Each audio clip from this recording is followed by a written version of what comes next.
지존하신 주님 이름 앞에 모두 무릎 꿇고 다 경배해. 거룩하신 주님 보좌 앞에 엎드려 절하세.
사사기 13장 1절부터 5절까지입니다. 우리 다 같이 일어나서 우리 한 목소리로 같이 봉독하도록 하겠습니다. 같이 봉독하죠. 이스라엘 자손이 다시 여호와의 목전에 악을 행하였으므로 여호와께서 그들을 40년 동안 블레셋 사람의 손에 넘겨주시니라. 소라 땅의 단지파의 가족 중에 마노아라 이름하는 자가 있더라. 그의 아내가 임신하지 못하므로 출산하지 못하더니 여호와의 사자가 그 여인에게 나타나서 그에게 이르시되 보라, 내가 본래 임신하지 못하므로 출산하지 못하였으나 이제 임신하여 아들을 낳으리니 그러므로 너는 삼가 포도주와 독주를 마시지 말며 어떤 부정한 것도 먹지 말지니라. 보라, 내가 임신하여 아들을 낳으리니 그의 머리 위에 삭도를 대지 말라. 이 아이는 태에서 나옴으로부터 하나님께 바쳐진 나실인이 됨이라. 그가 블레셋 사람의 손에서 이스라엘을 구원하기 시작하리라 하시니. 아멘. 자, 사사기 13장 1절에 보면 이스라엘 자손이 다시 여호와의 목전에 악을 행하였으므로, 여기서 다시가 제 눈에 확 띄었습니다. 여기서 다시라는 뭐예요? 계속이라는 거예요. 또 다시라는 뜻을 담고 있어요. 이 말씀을 통해서 우리가 묵상할 수 있는 것이 있습니다. 뭐예요? 우리 인간은 스스로의 힘으로는, 내 힘으로는 하나님께 순종하고 이 땅에서 선을 행할 능력을 없다, 이걸 배우는 거예요. 계속 이들이 실수하는 걸 통해서 우리가 배워야 되는 것이 있어요. 그것 때문에 상처받고 공격하고 왜 이러지 정죄하는 게 아니라 배워야 되는 거죠. 뭐를? 인간의 힘으로는 할 수 없다, 이것밖에 안 된다, 이걸 배워야 돼. 악을 행할 수밖에 없다. 선한 사람들이 많다고요? 선한 사람처럼 보이는 거죠. 아니죠. 그 선한 행실 안에는 자기예요.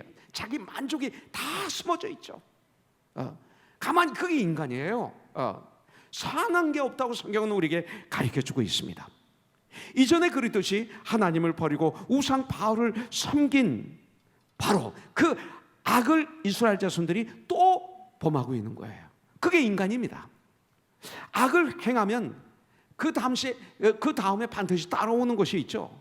1장 그 다음에 마지막에 보니까 뭐라고 그랬어요? 여호와께서 그들을 40년 동안 블레셋 사람의 손에 넘겨주시니라 그랬어요. 하나님의 백성들이 죄 가운데 가할 때, 하나님을 떠날 때 이렇게 역사하는 거예요. 여기 40년은 이스라엘이 안식을 누리지 못하고 이방인을 섬긴 고통의 기간을 말하는 거예요. 재난의 기간 40년이에요. 이 팬데믹 19 불과 2년도 안 되는데 우리가 얼마나 힘들어요.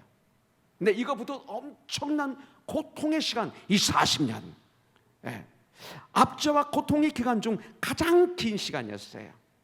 이 40년이. 사사기를 보면 우리가 배우는 것이 하나가 있어요. 계속 되풀이되는 것.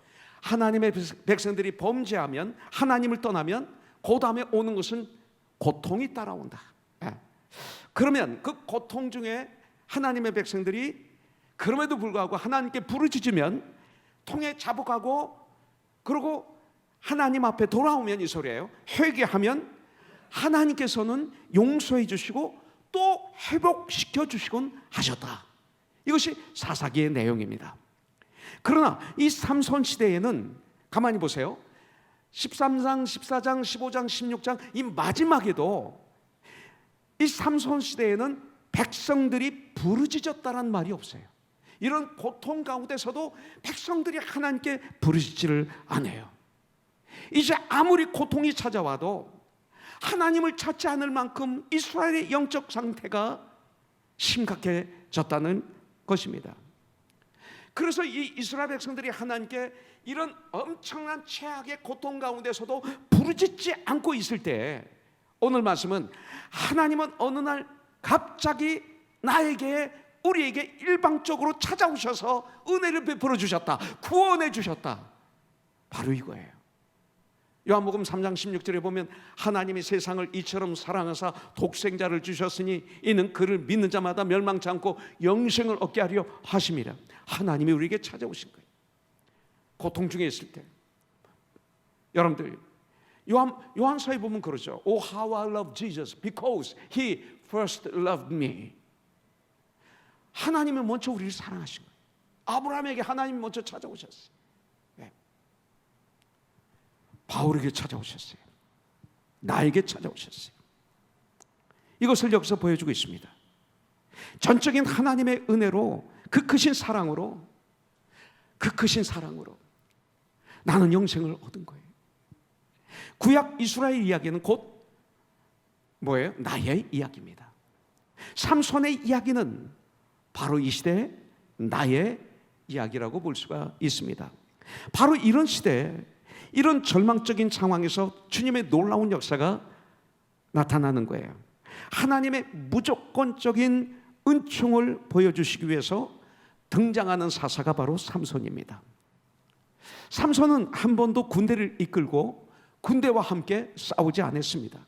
오히려 이스라엘 백성들, 동독들은 삼손을 잡아 블레셋에게 갖다 바쳤습니다.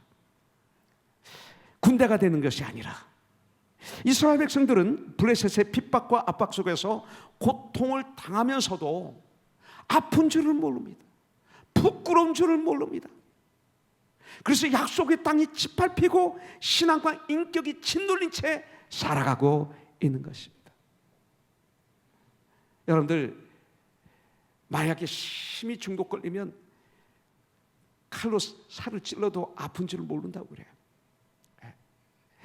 그런 죄악에 아주 중독되어서 아픈 줄을 모르는 거예요. 그냥 살아가는 거예요. 여러분들, 이 시대가 그렇지 않을까요? 사사가 나타났으면 꼭 이런 말이 나옵니다. 제가 아까 기억하라고 그랬죠? 사사의 이야기가 끝나면서 무슨 얘기가 나오냐면 몇 년간 이스라엘이 평온하였더라, 이런 말이 나옵니다. 그런데 여기서는 삼손이 20년 동안 사사로 있었다라고만 말하고 끝납니다. 안식을 잃어버린 안식의 땅, 이스라엘 땅, 시온 산, 약속을 잃어버린 약속의 땅을 지금 우리에게 보여주고 계시는 거예요. 우리 교회가 이런 교회가 되면 큰일이죠. 이스라엘이 부르짖지도 않았는데 하나님은 한 구원자를 준비해 주십니다. 2절에서 말씀하고 있어요. 소라 땅에 단지파의 가족 중에 마노아라 이름하는 자가 있더라. 마노아, 이렇게 하면 여러분들 좀 쉽죠? 마노아, 마노아. 자, 이걸 기억하시면 좋습니다. 예. 그의 아내가 임신하지 못함으로 출산하지 못하더니, 예. 굉장히 중요한 말입니다. 삼손의 아버지 이름이 마노아입니다. 자, 마노아. 자, 13장에서 마노아에 대해서 한 17번 정도 나오는 것을 볼 수가 있어요.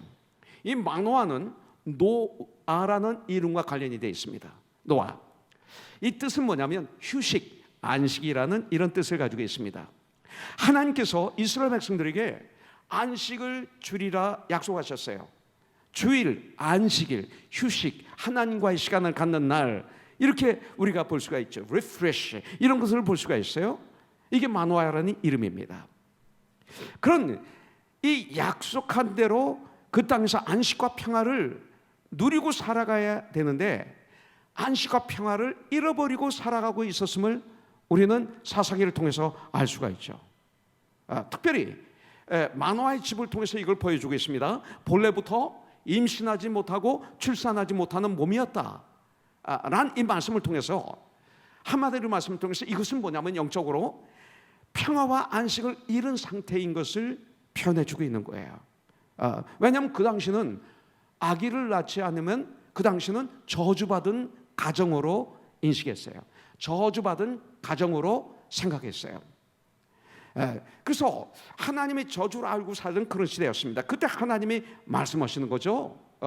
3절에 보면 여호와의 사자가 그 여인에게 나타나서 그에게 이르되 보라, 네가 본래 임신하지 못함으로 출산하지 못하였으나 이제 임신하여 아들을 낳으리니, 말하고 있는 거예요. 도저히 임신할 수 없어요. 아니, 인간적으로, 의학적으로 임신할 수 없어요. 완전히 포기하고 있는, 그 절망 속에서 살고 있는 그 마노아 아내에게 주님이 나타나셔서 이제 네가 임신하여 아들을 낳을 것이다, 이렇게 알려주신 거예요. 이게 뭐예요? 굿뉴스죠. 이게 가스펠입니다. 가스펠, 굿뉴스입니다. 아주 기쁜 소식이죠.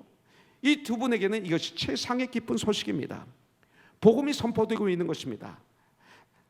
완전히 포기해서 소망으로 옮겨졌죠. 여러분들, 사망에서 생명으로 옮겨진 거죠. 이 가정은요. 이제 임신하여 아들을 낳으리니. 여러분들, 아기를 임신할 수 없는 여인에게 임한 하나님의 위로와 축복이에요. 이 말씀을 우리가 어떻게 받아야 됩니까? 이렇게 받아야 돼요. 이 말씀은 죽을 수밖에 없는 우리들, 죽을 수밖에 없는 우리는 죄를 해결할 수가 없어요. 내 힘으로는. 조금만 죄 져도 죄거든요.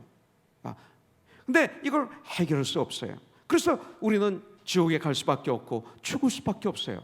천국에 갈 수 없어요. 저주받은 인간이에요. 그런 너를 하나님의 은혜로, 하나님의 능력으로, 십자가의 사랑으로 구원하시겠다는 하나님의 선포입니다.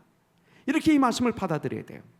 그래서 여러분들, 이 침례 요한의 어머니 엘리사벳이 늙어 완전히 임신할 수 없을 때, 그때 천사가 나타나서 내가 아이를 갖게 되리라고 알려주시죠. 그때 이름까지도 줍니다. 이게 굿뉴스예요.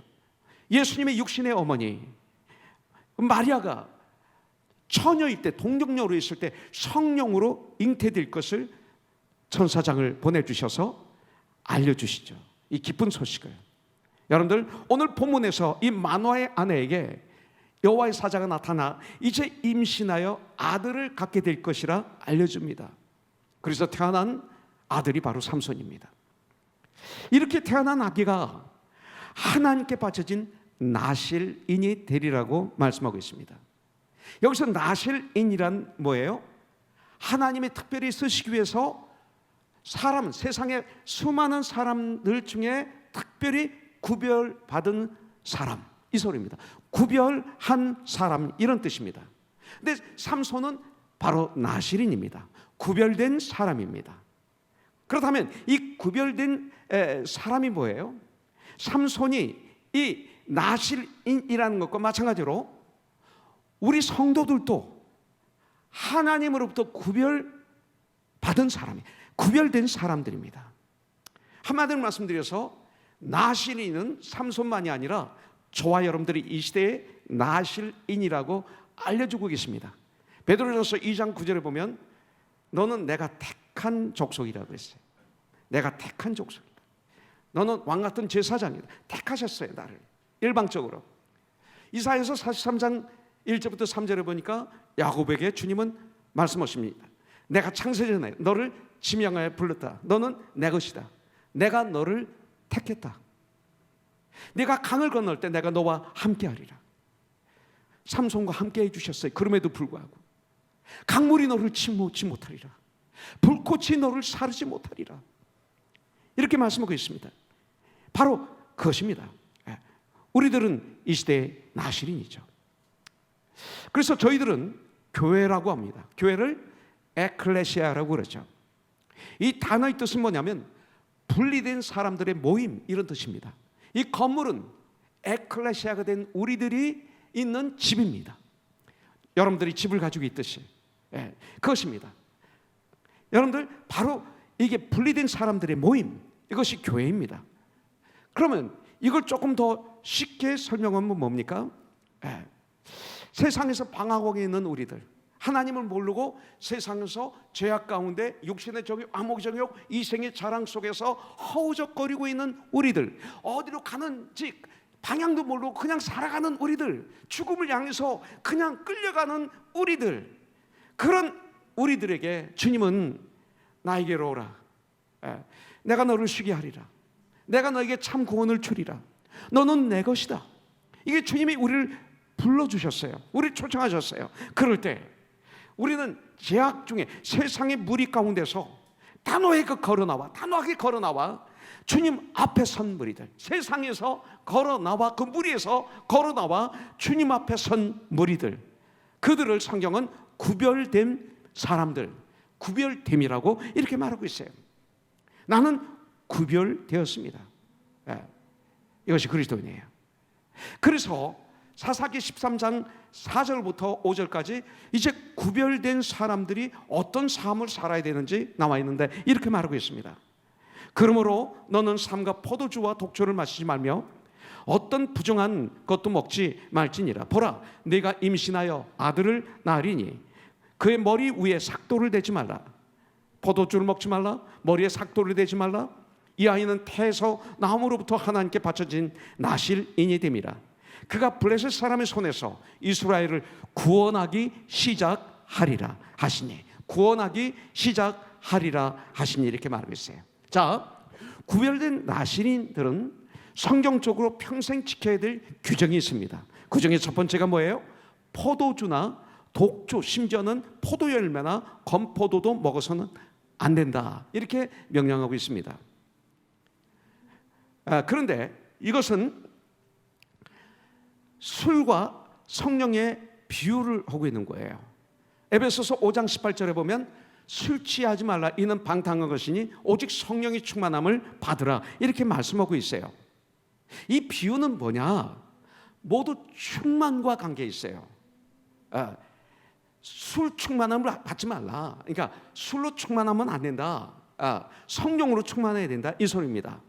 충만이라는 뜻은 뭐냐면 장악한다, 또 통치한다는 뜻입니다. 그렇기 때문에 술에 장악을 당하지 말라, 술의 통치함을 받지 말라, 성령의 장악함을 받아라, 성령의 통치함을 받아라, 이 소리입니다. 그래서 저는 목회를 하는 가운데 샌안토니오에서 텍사스에서 여기까지 한 30여 년 이상 목회를 하는 가운데 절대 술을 못 먹겠어요. 술을 먹으면 지옥에 가는 줄 알았어요, 제가. 근데 저에게 와인 드시는 분들이 꽤 계세요. 가만히 보면 직분자 중에도 계세요. 모 장로님도 드시고 모 장로님도 드시고 그래요. 이거 아주 제가 고민했어요. 술 먹으면 죄인가? 거짓말, 사기치고 도둑질하고 간음하고 뭐 여러 가지 죄들이 많은데 왜 술만 이렇게 완벽하게 막을까? 이 두 가지가 저에게 와닿기 시작했어요. 그러면서 이제 유럽에 복음을 증거하러 많이 가게 되는 가운데 거기는 고기를 이렇게 프랑스 음식이나 이태리 음식을 먹을 때 보면 이 포도주가, 와인이 하나를 먹고 그 다음을 먹을 때 입을 씻어주고 새로운 음식을 맛보게 하는 그런 요소가 있고 여러 가지 음식 중에 하나로 이렇게 분별이 되더라고요. 그러면서 자꾸 스트럭을 했어요. 이거 어떡하지? 그런 가운데 탈보 신학교에서 이걸 프리로 만들어졌어요, 오래전에. 이것을 천호 목사를 통해서 들으면서 그렇다, 여기서 숨어서 하는 건 죄다, 드러내서 자유롭게 분별하게 밸런스를 맞도록 도와드리자. 그래서 저희 교회에서는 와인을 풀었습니다. 할렐루야. 와인을 풀었어요. 그런데 조건을 붙였어요. 식사할 때 한두 잔, 세 잔 절대 취하지 마십시오. 그리고 조건이 있습니다. 가족이 모였을 때 먹고 친한 친구들이 왔을 때 아주 알맞게 드시고 교회에서도 아주 가까운 친한 개인적으로 만났을 때 그들이 와인을 먹는다면 같이 드시고 할 때, 하지만 목장 모임에 절대 먹으면 안 된다. 청지기 모임 가지고 먹으면 안 된다. 절대 공적인 모임에서는, 교회적인 공적인 모임에서는 먹지 말라. 왜냐하면 고린도서에 보면 음식 때문에 엄청난 그 고린도 교회에 문제가 생겼어요. 뭐냐면 시장에서 파는 고기를 먹어도 된다, 먹으면 안 된다 가지고 엄청난 싸움이 생겼어요. 왜냐하면 시장에 나온 고기의 99.9%가 우상 제물로 올라갔던 고기예요. 그렇기 때문에 먹으면 안 된다. 아니야, 하나님이 주신 거니까 먹으면 된다. 근데 바울이 아주 명쾌하게 그걸 해결해 주죠. 뭐라고 그러냐면 물어보지 말고 사서 먹어라. 내 양심을 위해서. 만일 물어봐서 이것이 우상의 제물로 올라갔다고 얘기하면 내 양심을, 신앙 양심을 위해서 먹지 말라. 그러면서 결론적으로 뭐라고 해요? 내가 고기를 먹을 수 있는 자유가 있지만 내가 고기 먹는 걸 통해서 혹시 내 형제 한 명이 실족할 것 같으면 내가 영원히 고기 먹는 자유를 포기하겠노라, 이렇게 얘기를 했어요.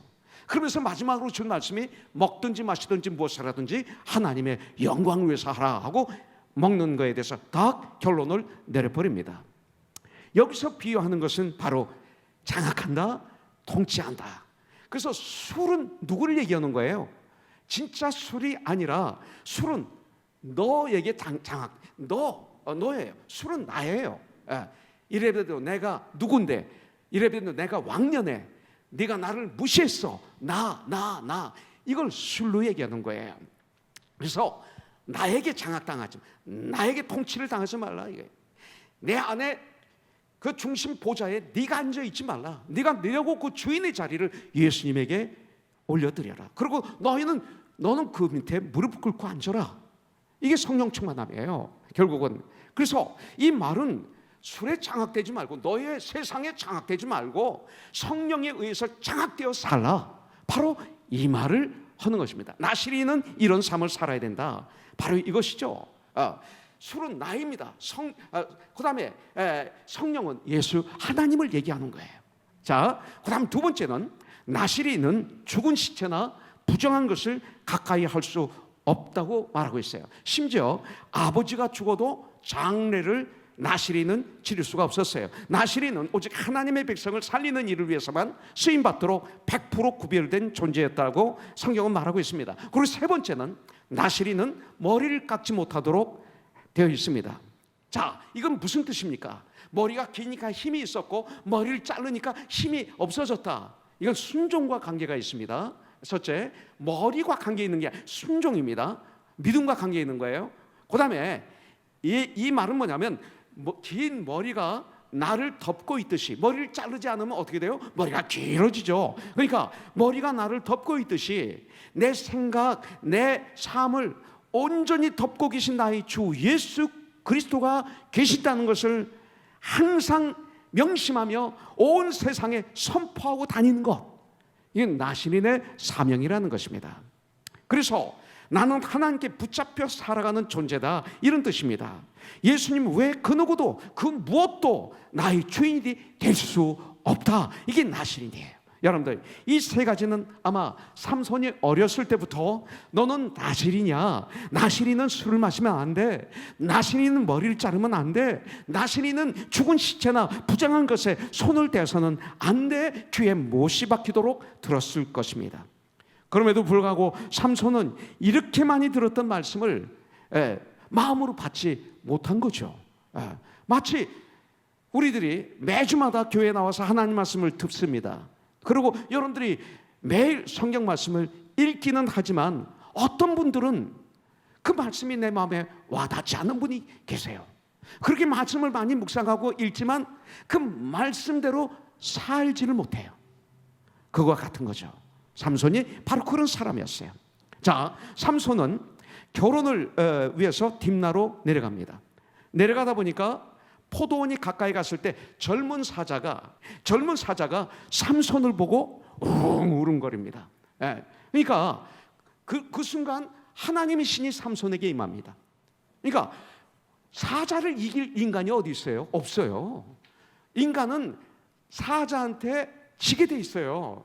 근데 오직 하나님의 신이 임하시니까 어떻게 돼요? 하나님이 주신 능력으로 사자를 염소 새끼를 찢듯 찢어 죽이고 떠납니다. 그런 얼마 후에 삼손이 이 여인을 데리러 다시 가다가 그 사자의 시체에 막 벌떼가 모여 있고 꿀이 흐르는 걸 보게 되는 거예요. 가다가 이렇게 봤는데, 가다가 생각하니까 벌떼가 사자에게 있었던 거예요. 이건 말도 안 되는 거죠. 사대의 벌떼가 있을 수 없어요. 이런 곳 같으면 거기가 막 썩고 그러는데 어떻게 벌떼가 있어요? 그런데 벌이 안 가요. 깨끗해야 되거든. 그런데 사막지대니까 그냥 바짝 말랐던 모양이에요. 그죠? 그러니까 거기에 벌떼가 가고 꿀을 놓은 거예요. 하다가 되돌아보니 이렇게 되는 거죠. 돌이켜봅니다. 이 돌이켜보는 게 문제입니다. 우리 가다가 생각이 들어서 되돌아보면 문제가 되는 겁니다. 되돌아서지 않겠네. 자, 그 당시 꿀은 너무나 귀한 영양 음식입니다. 그런데 그것이 죽은 사자의 몸에서 흘러내리고 있는 거예요. 아까운 꿀이죠. 꿀은 돈입니다, 그 당시. 그리고 특별한 것은 뭐냐면 그 당시 아무도 보는 사람이 없었습니다. 이것이 중요합니다. 그런데 사사기 14장 8절부터 9절에 보면 삼손은 그 꿀을 손으로 떠서 걸어가며 먹고, 그리고 부모에게도 드려 먹게 했다고 그랬어요. 자, 주저함 없이 그 시체의 몸에 있는 꿀을 가서 떠서 먹었습니다. 그 얘기 뭐예요? 삼손은 자기가 누구인지에 대한 의식이 전혀 없었어요. 내가 누구인가? 나는 나실인인데, 이런 의식이 없는 거예요. 죽은 시체나 죽은 시체에 손을 대어서는 안 되는 거예요. 만지면 안 돼요, 나실인은. 그런데도 꿀 때문에 죽은 시체를 만져요. 그것뿐만 아니라 거기서 난 꿀을 손으로 떠서 먹으면서 걸어갔다, 살았다, 이 소리입니다. 여러분들, 죽은 사자에서 나온 꿀을 보면서 나는 나실인이다, 이렇게 생각해야 됐죠. 라는 생각을 해야 됐는데 이것을 잊어버린 것입니다. 주저함 없이 그 꿀을 그냥 먹었습니다. 자, 이 장면을 통해서 우리가 주님의 음성을 하나 들어야 될 것이 있어요. 그것이 뭐냐면, 아무도 없는 곳, 아무도 나를 보지 않는 곳이 바로 유혹의 장소구나. 이걸 우리가 오늘 배워야 돼요. 여러분들, 원래 유혹은 혼자 있을 때 오는 거죠. 여러분들, 강하게 다가옵니다. 아무도 보지 않고 있다, 이때가 우리가 조심해야 될 때인 것을 주님은 오늘 말씀을 통해서 가르쳐주고 있습니다. 그러나 나의 주님은 나와 함께 하신다. 주님은 모든 것을 다 보고 계신다, 이 마음이 있어야 돼. 마귀는 대적하고 유혹은 피하라고 성경은 말씀하고 있기 때문에. 또 하나는, 삼손은 주님의 뜻보다 꿀이 더 좋았습니다. 여러분들, 주님의 말씀에서 멀어지게 하는 이 세상의 유혹이 너무나 강합니다. SNS, TV, 스포츠, 도박, 마약, 할 것 없이 많은 것들이 슬쩍 들어오는, 그래서 나를 썩게 만드는 물질, 명예, 권력, 인기, 이것이 우리에게 다 필요합니다. 하나님의 영광 위해서. 그러나 깨닫지 않으면 이것을 나를 썩게 하는 도구가 되는 것이죠. 이런 것들이 죽은 사자에게서 꿀을 그냥 먹는 거예요. 죽은 사자에게서 꿀을 먹는 거예요. 여기서 그냥 꿀을 먹는 거예요. 여러분들, 삼손은 쉽게 넘어가 버렸습니다. 자기가 누구인지를 몰랐습니다. 자기가 나실인 구별된 존재라는 의식이 없었습니다. 그러므로 성도는 이 땅에서 가장 중요한 것이 뭐냐면, 내가 누구인지에 대한 정확한 확신이 있어야 됩니다. 나는 이 시대의 나실입니다. 이것이, 나는 그리스도인이다, 이것이 있어야 돼요. 여러분들, 저는 샌안토니에서 처음 목회할 때 제 아내하고 결혼해서 철호를 낳고 영호를 낳았어요. 그런데 자꾸 제 아내가 그래요. 철오빠에게서 목사의 냄새가 나지 않고 연예인 냄새가 나. 기분이 참 나빴어요. 나 열심히 주님 일을 하는데 나에게서 목사 냄새가 안 나고 연예인 냄새가 난대요. 난 이게 무슨 말인지 잘 몰랐어요. 나중에 보니까 나의 정체성을 가지고 있지 않았던 거예요. 아직도 연예인의 마음이 이 안에 있었던 거예요. 어떤 때 목사의 마음이 있었던 거예요.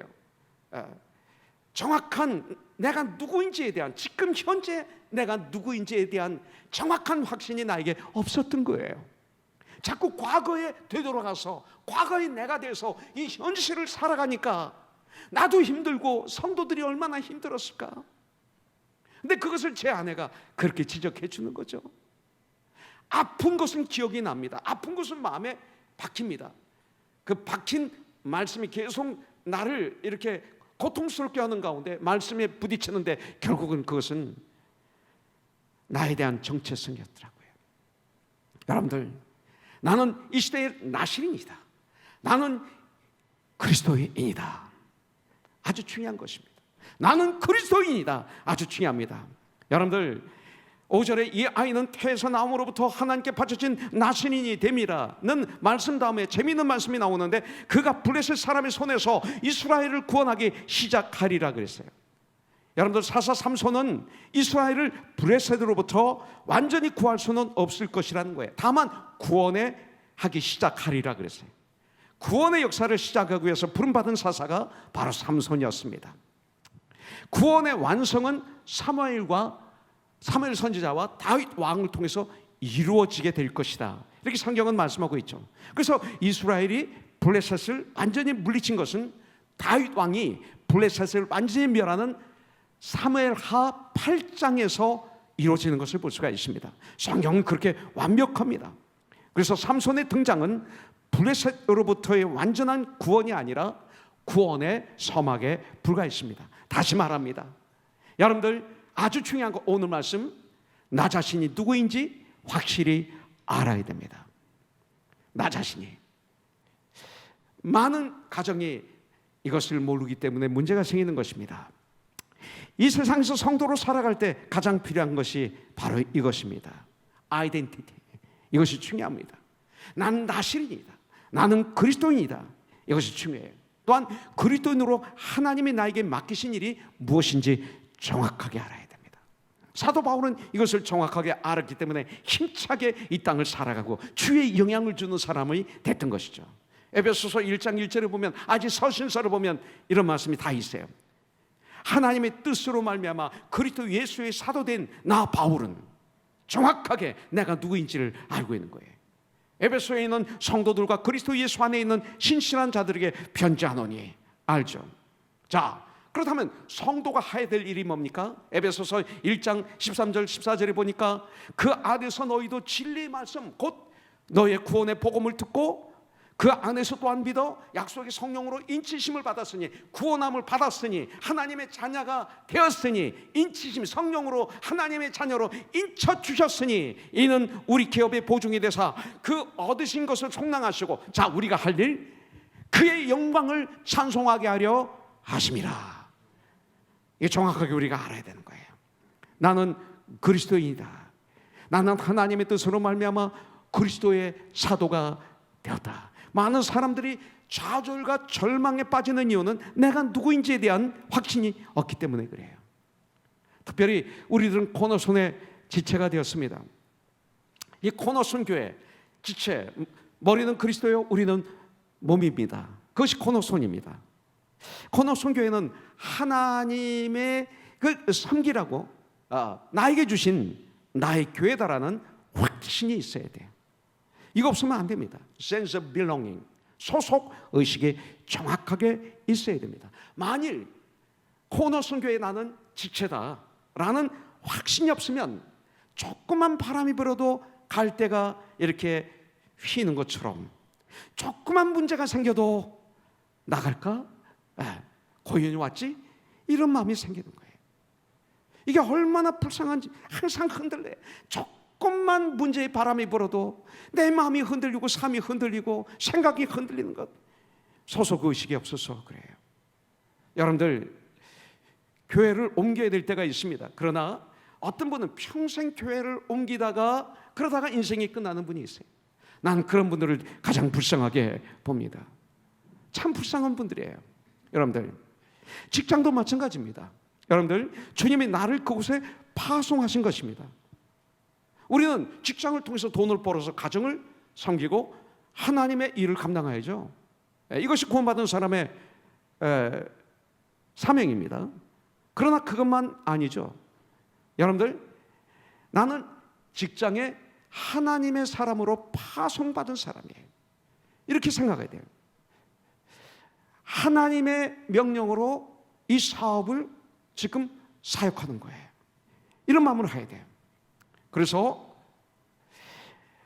선교사로 우리는 돈을 벌어야 되고, 선교사로 그 안에서 사명 때문에 있어야 되는 거예요.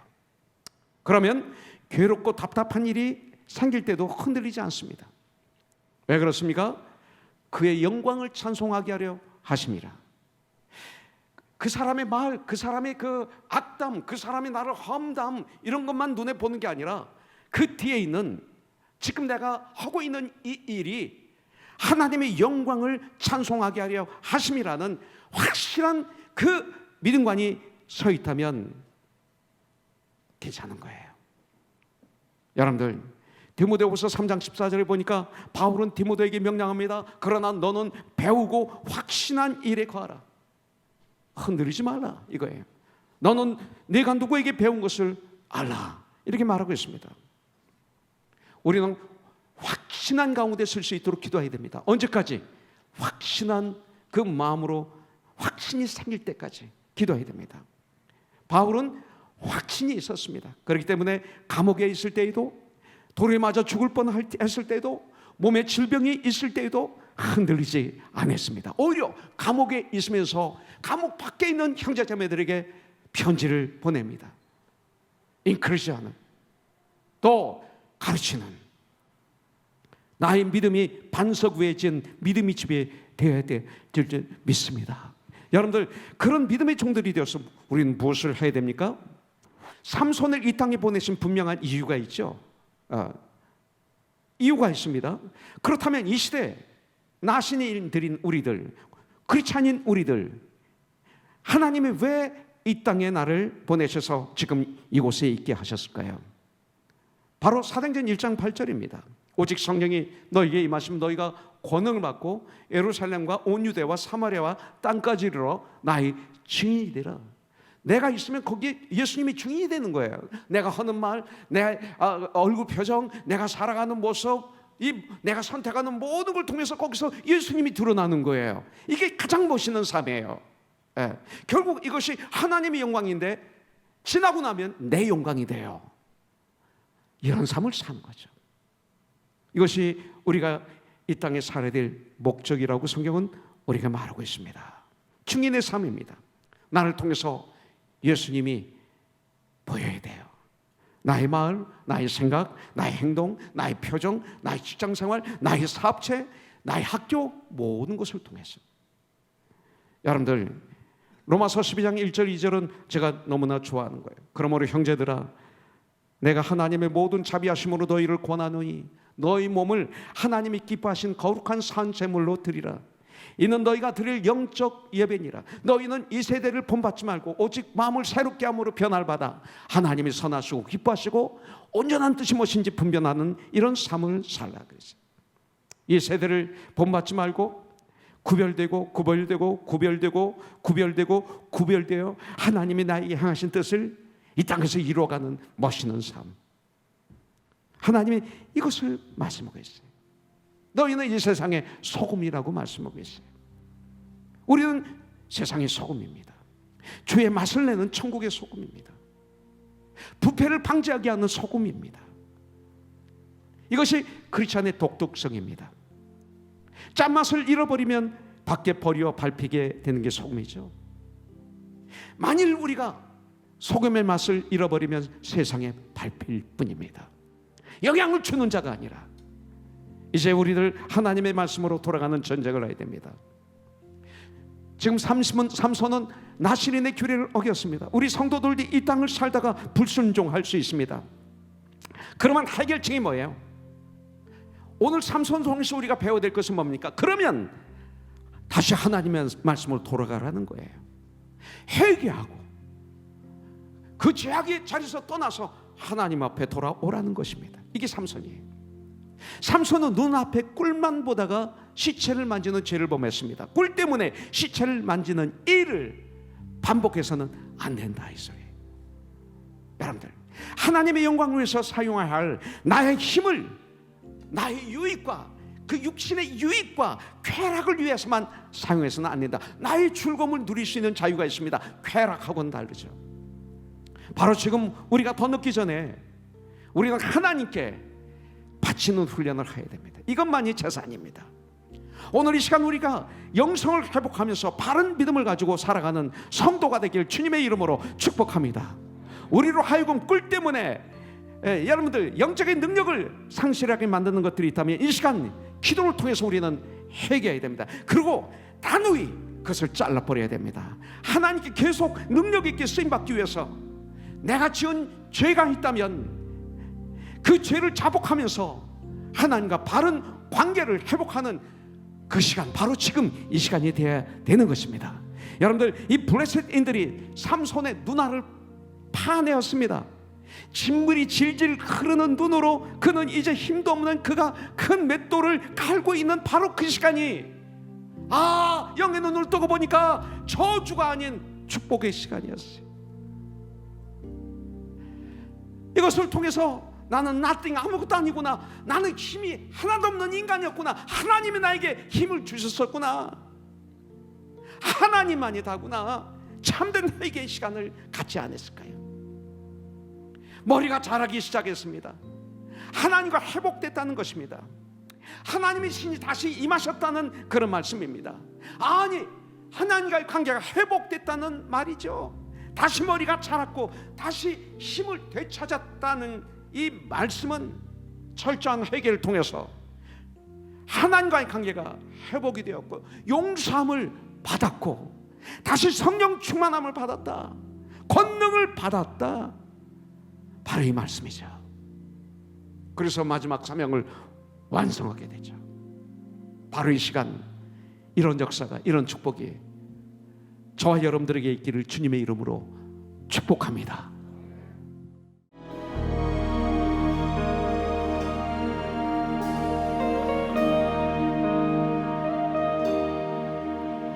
세상을 향한 마음 놓지 못하는 때도 변함없으신 주 사랑 나를 이끄시네. 모두가 날 거절해도 내 큰 절망 중에도 늘 함께 하시는 주, 날 인도하시네. 주 찬양, 주님을 찬양해. 주님은 나의 모든 것, 그 이름 찬양해. 사랑합니다 나의 주님, 나의 주님의 선하심 나 찬양하리. 사랑합니다 나의 주님, 주의 인자하심 나 찬양하리.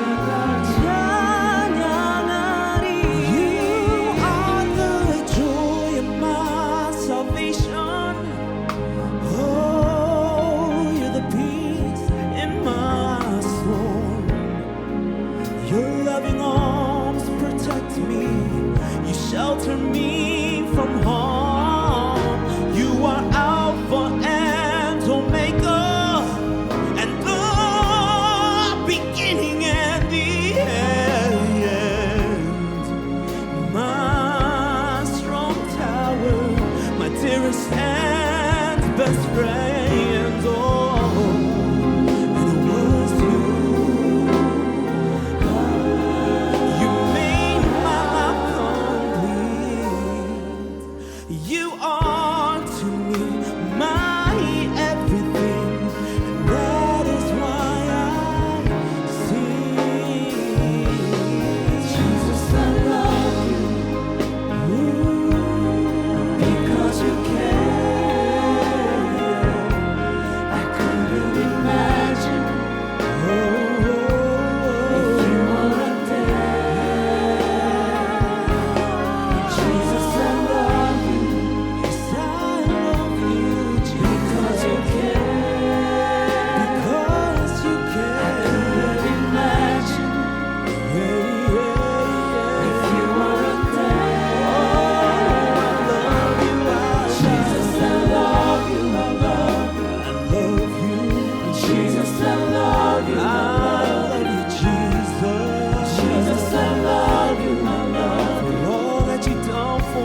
Jesus, I love you, I love you. Jesus, I love you, I love you. Because you care. We sing, I love you, Jesus. Jesus, I love you, I love you. Jesus, I love you, I love you. Jesus, I love you, I love you. With all my heart. Because you care. Jesus, I love you, I love you. Jesus, I love you, I love you. Jesus, I love you, I love you. Because you care. Oh, I love you. I love you. I do.